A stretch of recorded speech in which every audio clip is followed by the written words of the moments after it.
जय श्री कृष्ण मित्रों, आज हम बात करेंगे आपसे कपिल शर्मा के बारे में। आप कपिल शर्मा को तो जानते ही होंगे, कॉमेडी में उनका कोई जवाब नहीं है।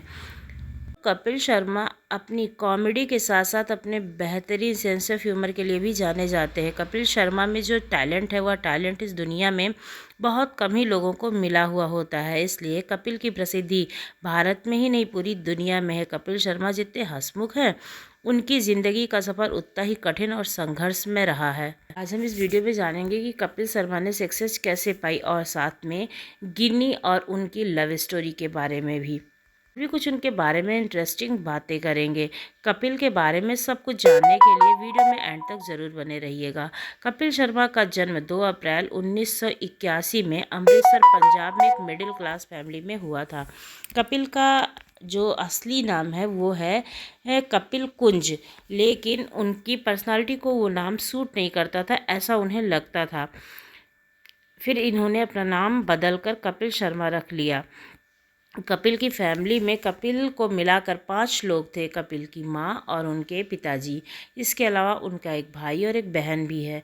कपिल के पापा पंजाब पुलिस में कांस्टेबल थे और उनके अलावा उनके परिवार के और लोग भी पुलिस में थे, लेकिन कपिल को गाने का बहुत शौक था और वो प्लेबैक सिंगर बनना चाहते थे। बचपन में कपिल काफ़ी सीरियस हुआ करते थे, लेकिन उनका परिवार जो है, उनके मम्मी पापा, वो काफ़ी हंसमुख थे।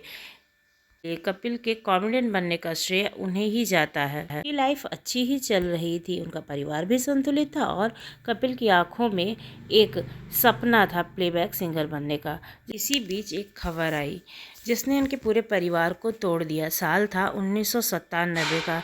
कपिल के पिता को कैंसर हो गया, इसलिए उनके इलाज में इतना पैसा खर्चा हो गया कि कपिल और उनका परिवार फाइनेंशियली काफ़ी कमज़ोर हो गए। इसलिए कपिल ने स्कूलिंग पूरी करने के बाद कॉलेज में एडमिशन लिया और साथ ही वह पीएससी में जॉब करने लगे। कपिल उन दिनों पीएसयू की दुकान, जनरल स्टोर में कपड़े की दुकान जैसे कि छोटी छोटी नौकरी करके अपनी पढ़ाई और परिवार की आर्थिक स्थिति को किसी तरह से संभाले हुए थे। इसलिए परेशानियों के बावजूद कपिल ने सिंगर बनने का इरादा लेकिन नहीं छोड़ा। कपिल अपने कॉलेज टाइम में अच्छे सिंगर होते थे, साथ ही मिमिक्री भी किया करते थे, इसलिए कुछ लोगों ने उन्हें सलाह दी कि तुम एक्टिंग में ट्राई ज़रूर करना, तुम अच्छे एक्टर बनोगे। कपिल ने कॉलेज में म्यूज़िक का सब्जेक्ट नहीं था, इसलिए उन्होंने थिएटर ज्वाइन किया। उनका मानना था कि इससे वह एक्टिंग भी सीख लेंगे, स्पॉट सेटिंग का मौका मिल जाएगा।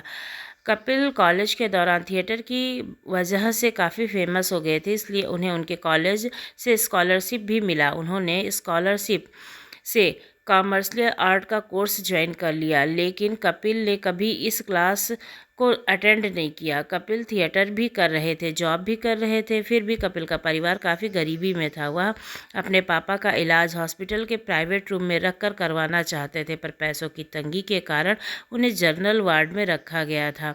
कपिल के पापा की तबीयत और बिगड़ती गई। कपिल और उनका परिवार बहुत ही परेशान हो रहे थे और इसी बीच में उनके पिता की मृत्यु हो जाती है। और साल 2004 में कपिल के पिता के बारे में जब ऐसी खबर सुनाई दी तो उनका परिवार बहुत ही ज़्यादा परेशान हो गया। उनकी फैमिली में पैसे भी नहीं थे उनका क्रियाक्रम जिससे वो कर सकते, इसलिए कपिल ने अपने पिता का क्रियाक्रम अपने दोस्तों से पैसे लेकर किया।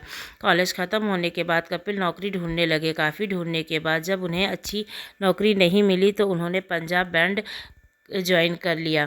पुलिस वैन में उन शादियों में वो जाते थे और परफॉर्म करते थे, जिससे उन्हें पैसे मिल जाया करते थे घर का खर्च चलाने के लिए। कपिल के कॉमेडी शो में चंदन प्रभाकर, राजू और चंदू के रोल में देखे जाते हैं। चंदन कपिल से बचपन से ही दोस्त थे, मतलब जो चंदन है वो कपिल का बचपन से ही दोस्त था। चंदन कॉलेज में भी कपिल के साथ थे और जब वह थिएटर कर रहे थे तब चंदन भी थिएटर कर रहे थे। पंजाबी बैंक में जॉब करते हुए उन्होंने पंजाबी कॉमेडी शो में भी हिस्सा लिया जिसका नाम था हंसते रहो।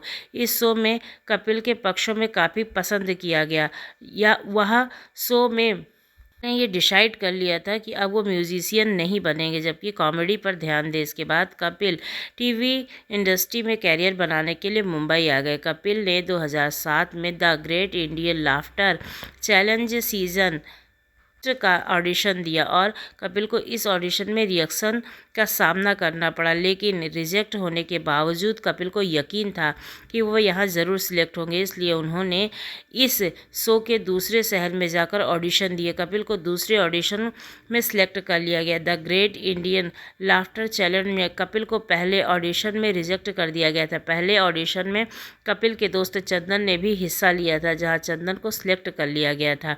इस शो में कपिल की कॉमेडी सबसे ज़्यादा पसंद की गई, सिर्फ के परफॉर्मेंस को भी काफ़ी ज़्यादा पसंद किया गया, इसलिए जब शो का विनर घोषित किया गया तो वह और कोई नहीं कपिल शर्मा ही थे। यह शो जीतने के बाद कपिल को टीवी इंडस्ट्री में काफ़ी पहचान मिल गई, साथ ही बहुत हद तक पैसों की तंगी से भी राहत मिली। कपिल को the great Indian laughter challenge इतने पर जो प्राइज़ मनी मिली थी, उसे कपिल ने अपनी बहन की धूमधाम से शादी की। लाफ्टर चैलेंज को जीतने के बाद उन्हें काम मिलने लगा। 2008 में उन्हें छोटे मियाँ शो होस्ट करने का मौका मिला और 2009 में कपिल ने लाफ्टर नाइट, उस्तादों के उस्ताद और हंस बलिए में एज अ कंटेस्ट पार्टिसिपेट किया। उनकी टीवी पर पॉपुलैरिटी काफ़ी ज़्यादा बढ़ती गई थी, इसलिए उन्हें 2010 में मूवी में भी काम करने का मौका मिला। हाँ दोस्तों, कपिल की पहली मूवी 2010 में आई थी, जिसका नाम था भावनाओं को समझो। यह मूवी थिएटर में रिलीज़ ना हो सकी, डायरेक्टर बीवीडी और डीवीडी में बेची गई। इसके बाद 2010 में कपिल ने कॉमेडी सर्कस में पार्टिसिपेट किया। कॉमेडी सर्कस लगातार 3 साल तक चलता रहा, जिसमें उनके 6 सीज़न शामिल थे और कपिल ने लगातार कॉमेडी सर्कस के 6 सीज़न जीते। साल 2013 में कपिल को झलक दिखला जा सीज़न 6 को होस्ट करने का मौका भी मिला था। इन्होंने इस सीज़न को होस्ट भी किया। फिर इसके बाद कपिल ने कॉमेडी नाइट विद कपिल शुरू करने का प्लान बना लिया।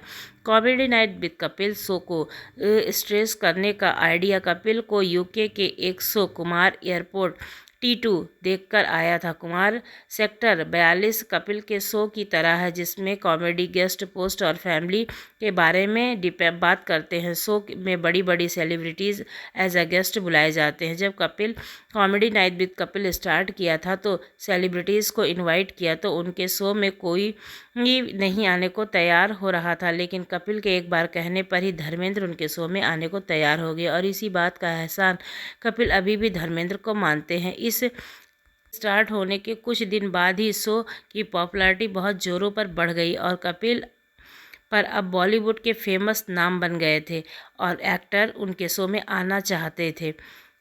की दीवानगी इतनी हो गई थी कि टीआरपी के मामले में इनके शो ने सभी शो को पीछे छोड़ दिया था। बाबा जी का ठुल्लू डायलॉग काफ़ी ज़्यादा फेमस हुआ था शूटिंग के दौरान, मुंह में बस ऐसे ही निकल गया था ये। कॉमेडी नाइट विद कपिल करते हुए कपिल को आए दिन एक्टर उनकी पहली फिल्म में काम करने का मौका मिला।